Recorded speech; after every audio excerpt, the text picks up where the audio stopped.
Hi, I am Dr. Rishi Parashar, a senior dermatologist as well as the co-chairperson in Delhi's Sir Gangaram Hospital in the Department of Dermatology.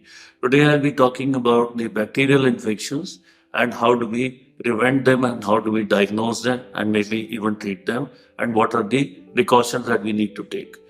Bacterial infections, commonly for people, we know the bacteria invades your body.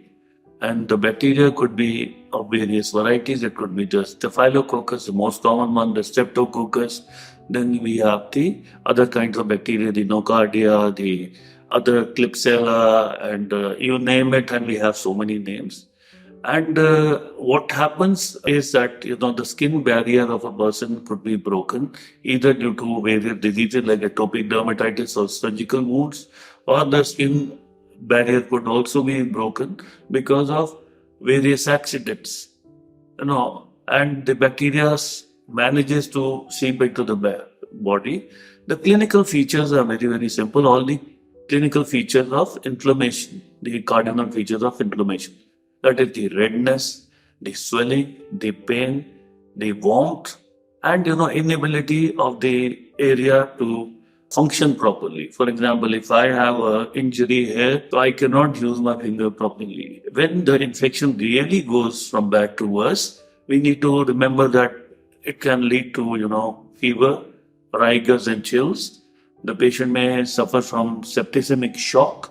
Shutdown of various major organs can happen, and it can even lead to death, if we do not take care. What the people who get this kind of an infection are the extremes of age.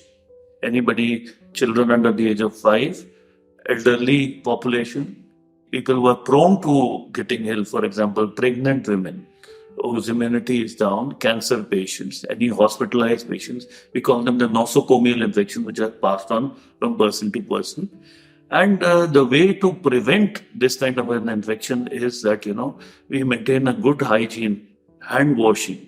While touching something, the thing should be very, very clean. And the investigations that we can do for this, although they're obvious, but the complete blood count, including the ESR and the C-reactive protein, can be done to see the immediate response. And the swab culture, the blood culture, the pus cultures can be done, and we will have a good idea. And this is very, very important in this era of, antibiotic resistance. For example, we have the MRSA, the methicillin resistant Staph aureus. This is happening because of the rampant use of broad spectrum antibiotics. We need to understand that if we have one or two pustules, for example, what are the things that can happen to us is cellulitis, erysipelas, we can have a vitiligo, we can have the superficial folliculitis. These are the various kinds of, pitted keratolysis. We can have various other bacterial infections, which can be there. But we need to treat them with a lot of caution.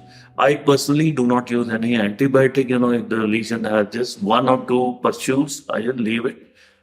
If it is more, I use normal antiseptics, not antibiotics. If it is much more than that, then I use pseudomonic acid or the fusidic acid.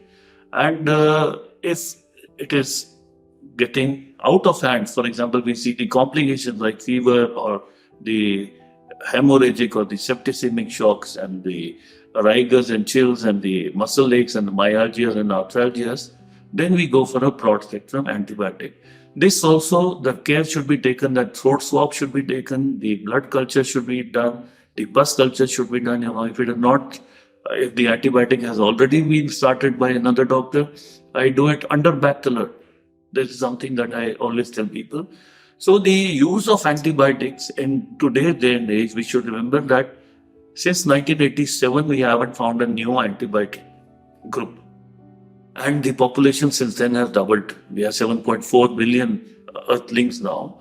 So we have to use antibiotics a great amount of care, and we have to be very, very careful, trying not to abuse the antibiotics.